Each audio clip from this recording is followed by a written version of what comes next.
these pieces, broken and scattered, in mercy gathered, mended and whole, empty hand. Selamat pagi jemaat yang dikasihi Tuhan. Kita bersyukur pagi hari ini kembali bisa beribadah bersama-sama melalui online ini. Biar mari kita bisa mengikuti ibadah ini dengan sikap hormat dan dengan keseriusan. Kita mengikuti ibadah ini dari awal sampai akhirnya. Mari saya mengajak sikap kita mempersiapkan diri, kita mengambil saat teduh sejenak.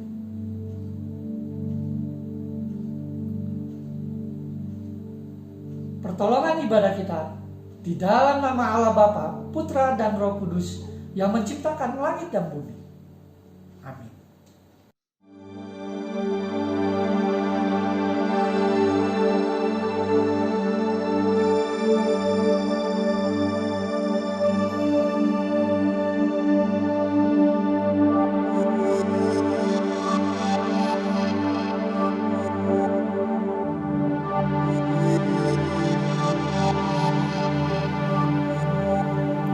Terima kasih Tuhan. Siapkan hati kita sama-sama nyanyikan pujian ini.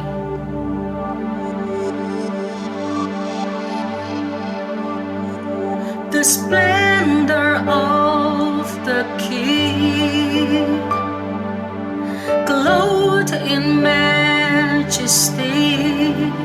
Let all the earth rejoice, all the earth rejoice. He wraps himself in light, and darkness tries to hide, and trembles at his voice, trembles at his voice. How great is our God? Say with me, how great is our God? And all we sing, how great is our God. Sama-sama kita mau katakan kemegahan Raja. Kemegahan Raja,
Selamat pagi saudara yang dikasihi Tuhan.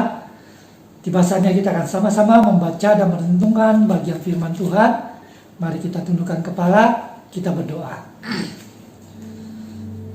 Tuhan, kami bersyukur di tengah pandemi COVID-19 ini, kami masih bisa tetap beribadah, masih bisa tetap memuji Tuhan. Bahkan sebentar kami akan membaca dan merenungkan sebagian daripada firman Tuhan. Biarlah Allah Roh Kudus boleh menolong setiap kami. Melalui kebenaran firman ini, kami boleh sekali lagi diingatkan, diteguhkan, bahkan dikuatkan. Sehingga kami boleh melewati masa-masa pandemi COVID-19 ini dengan pertolongan dan kasih Tuhan yang ada di dalam dan menyertai kehidupan kami. Berkati pemberitaan firman Tuhan pagi hari ini. Sucikan, kuduskan setiap kami. Di dalam nama Tuhan Yesus, kami berdoa dan mengucap syukur. Amin. Firman Tuhan pagi hari ini terambil dari 1 Korintus pasal yang ke-13 ayat 1 sampai dengan ayat yang ke-13. Tetapi saya hanya membacakan ayat 1 sampai dengan ayat 3 saja. Berbunyi demikian. Sekalipun aku dapat berkata-kata dengan semua bahasa manusia dan bahasa malaikat, tetapi jika aku tidak mempunyai kasih, aku sama dengan gong yang berkumandang dan canang yang gemerincing. Sekalipun aku mempunyai karunia untuk bernubuat, dan aku mengetahui segala rahasia, dan memiliki seluruh pengetahuan, dan sekalipun aku memiliki iman yang sempurna untuk memindahkan gunung, tetapi jika aku tidak mempunyai kasih, aku sama sekali tidak berguna. Dan sekalipun aku membagi-bagikan segala sesuatu yang ada padaku, bahkan menyerahkan tubuhku untuk dibakar, tetapi jika aku tidak mempunyai kasih, sedikit pun tidak ada faedahnya bagiku. Bapak Ibu Saudara sekalian, kota Korintus, kalau kita boleh renungkan bersama, itu mirip-mirip dengan kota Jakarta. Memiliki pelabuhan bukan hanya satu, tetapi ada 2 pelabuhan. Kita bisa bayangkan, satu kota seperti Jakarta memiliki 1 pelabuhan saja sudah bisa menjadi pusat perdagangan. Apalagi Korintus dengan 2 pelabuhan. Pergerakan industri, perdagangan, budaya, gaya hidup, kesehatan, bahkan kepercayaan orang-orang dari belahan dunia lainnya bisa ditemukan di sana. Di tempat seperti inilah, Bapak Ibu Saudara sekalian, Rasul Paulus pernah menyampaikan berita Injil. Rasul Paulus membangun jemaat Kristen dan tinggal bersama-sama dengan mereka beberapa waktu lamanya. Bahkan dikatakan di kota Korintus ini Rasul Paulus tinggal lebih lama daripada di kota-kota lainnya yang dikunjunginya. Setelah jemaat Korintus berkembang, Rasul Paulus melanjutkan perjalanannya ke kota-kota lainnya. Dalam perjalanan misi ketiga, Rasul Paulus mendapat surat dari pemimpin jemaat di Korintus. Dan dari isi surat inilah Rasul Paulus mengetahui bahwa ada ajaran Injil yang diselewengkan. Terjadinya perpecahan dalam jemaat. Mereka membangun kelompok-kelompok atau golongan-golongan. Bahkan kedewasaan rohani serta iman jemaat diuji dan dipertanyakan oleh masyarakat yang memperhatikan perkembangan gereja di Korintus. Bagaimana Rasul Paulus menjawab pergumulan mereka ini? Bapak Ibu Saudara sekalian, melalui pasal 13 inilah Rasul Paulus mengingatkan kepada jemaat sebuah kebenaran yang sesungguhnya, kebenaran inti. Iman dan pengharapan tanpa kasih sia-sia. Apa maksudnya?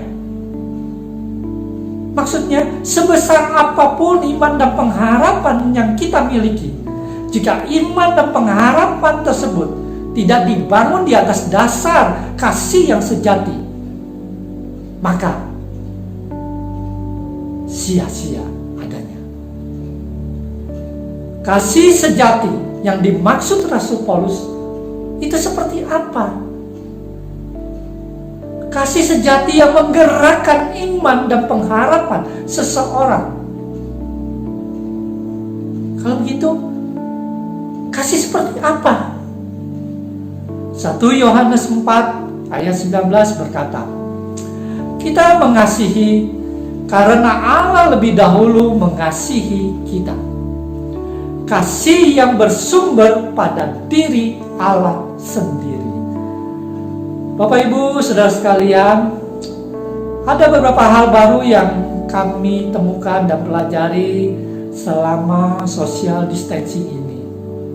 Kami mulai akrab dengan istilah-istilah shooting, recorder, edit, background, Zoom, Google Meeting, dan lain-lain, yang semuanya berhubungan dengan media online. Anak kami yang berusia 10 tahun juga tidak mau ketinggalan. Suatu hari dia bersama dengan mamanya membuat satu tayangan yang mereka beri judul Devotion Kit by Thalia. 2 hari yang lalu dia sudah mengeluarkan karya ke-12-nya dengan judul Senangnya Menjadi Penolong. Bapak Ibu saudara sekalian, subscribe-nya sudah mendekati angka 100. Artinya ada hampir 100 orang yang mensupport karyanya. Dan lebih dari 100 orang lainnya yang kapanpun mereka bisa menyaksikan karya barunya. Siapa anak kami?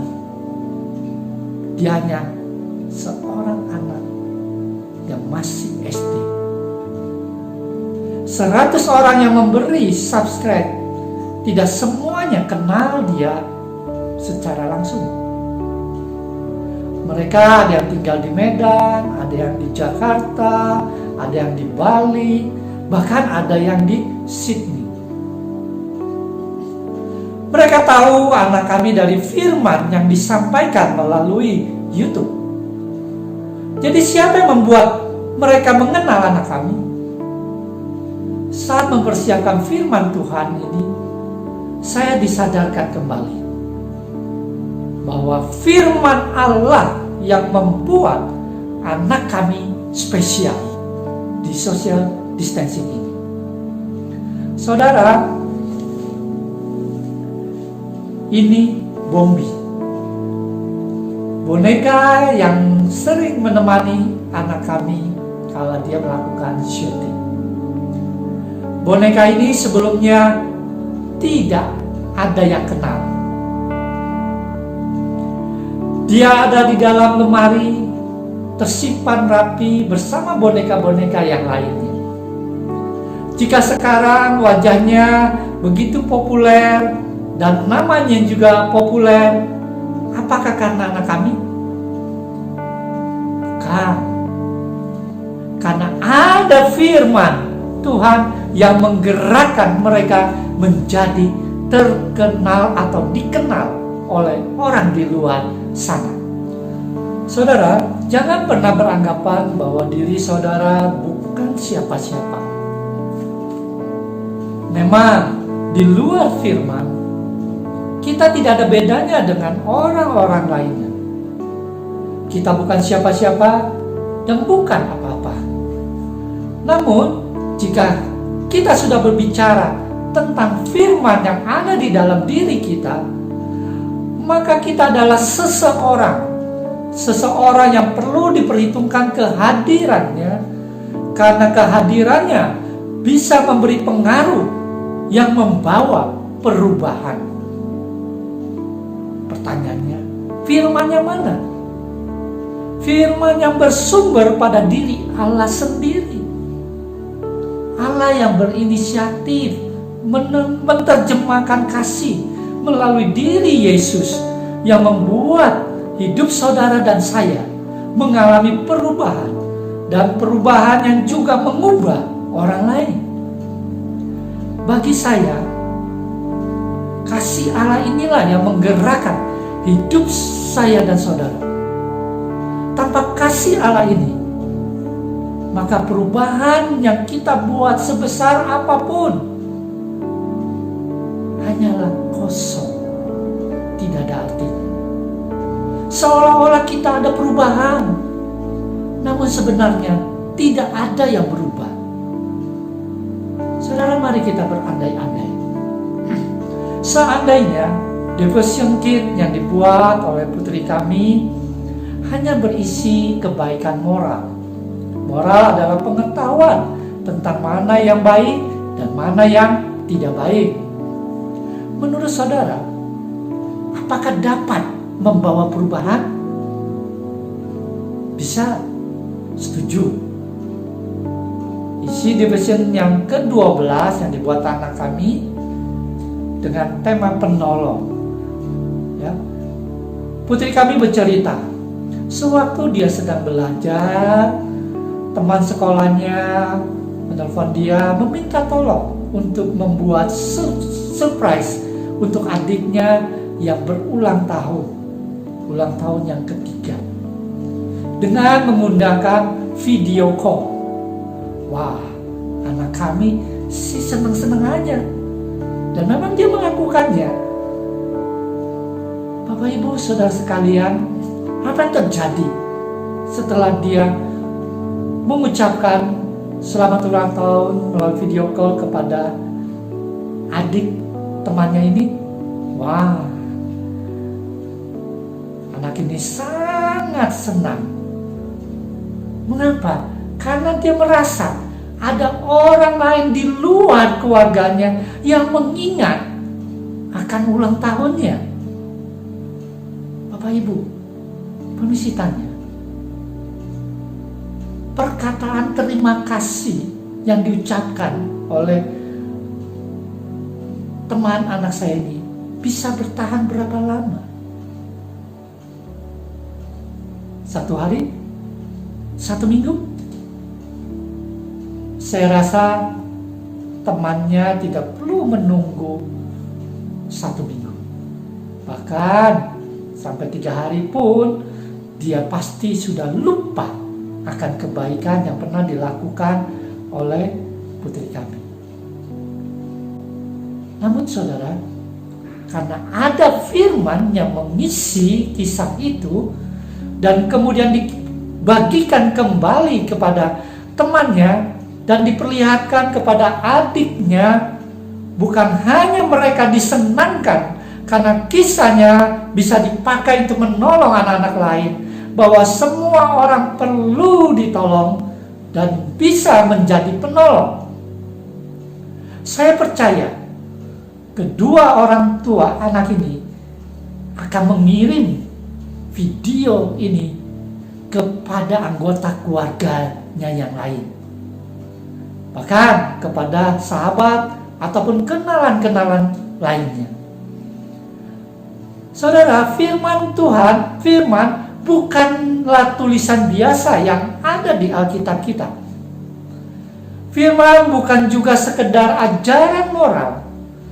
Firman yang dimaksud oleh Rasul Paulus pagi ini adalah firman yang bersumber pada diri Allah sendiri. Allah yang telah menerjemahkan kata kasih menjadi real, nyata, mengubahkan melalui kelahiran, penderitaan, kematian, dan kebangkitan Yesus Kristus, Sang Firman itu sendiri. Saudara, katakan kepada orang yang ada di sebelah kanan kiri saudara, saya hidup karena digerakkan oleh firman Yesus. Katakan sekali lagi, jika saya lupa, tolong ingatkan saya. Boleh tolong katakan sekali lagi. Jangan marah ya, jika saya mengingatkan kamu tentang firman hari ini. Kita spesial karena firman Yesus. Bapak Ibu Saudara sekalian, jika boleh disimpulkan, kasih adalah firman Yesus yang hidup, yang berkarya dalam hidup orang percaya dan membuat orang percaya menjadi spesial karena selalu bergerak dalam perubahan dan kebenaran. Amin. Mari kita tundukkan kepala, kita berdoa. Terima kasih Tuhan buat kasih yang terus Engkau nyatakan di dalam kehidupan kami, yaitu melalui kebenaran firman Tuhan yang tidak lain adalah Engkau sendiri. Biar ini boleh terus ada di dalam kehidupan kami, dan kami boleh terapkan melalui perkataan kami, tindak laku kami, sehingga semuanya boleh menjadi berkat bagi orang-orang yang Tuhan percayakan hadir ada di sekitar kehidupan kami. Terima kasih Tuhan Yesus. Berkati jemaat-Mu dengan segala pergumulannya di tengah pandemi COVID-19 ini. Biar mereka beringatkan sekali lagi bahwa ada kasih Tuhan yang setia menyertai mereka dan ada di dalam kehidupan mereka. Terpujilah nama-Mu ya Bapa. Di dalam nama Tuhan Yesus kami berdoa dan mengucap syukur. Amin.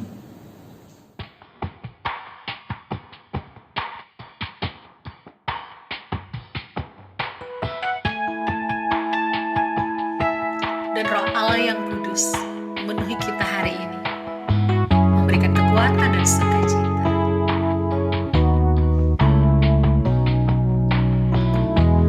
Roh Allah yang hidup penuhiku, Roh Allah yang hidup pulihkanku. Turunlah urapan ke atasku, membangkitkan kuasa-Mu.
Jemaat yang dikasihi Tuhan, kita akan mengakhiri pada pagi hari ini dengan berdoa.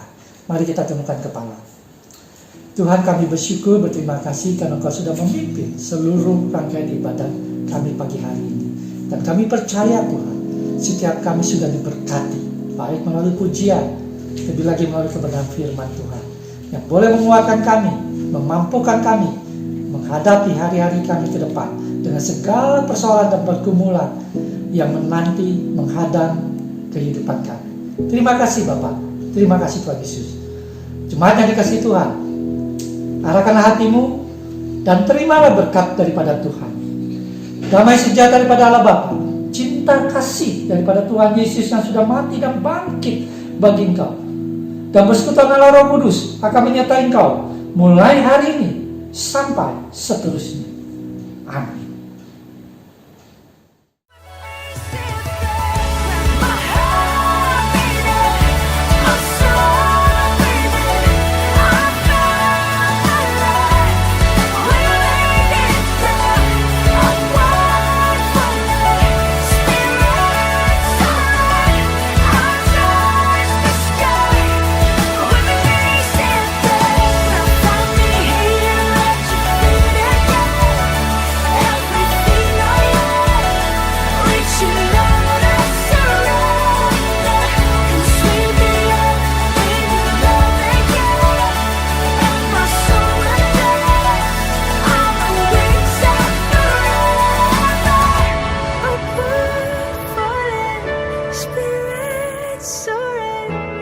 Touch the sky, women, they say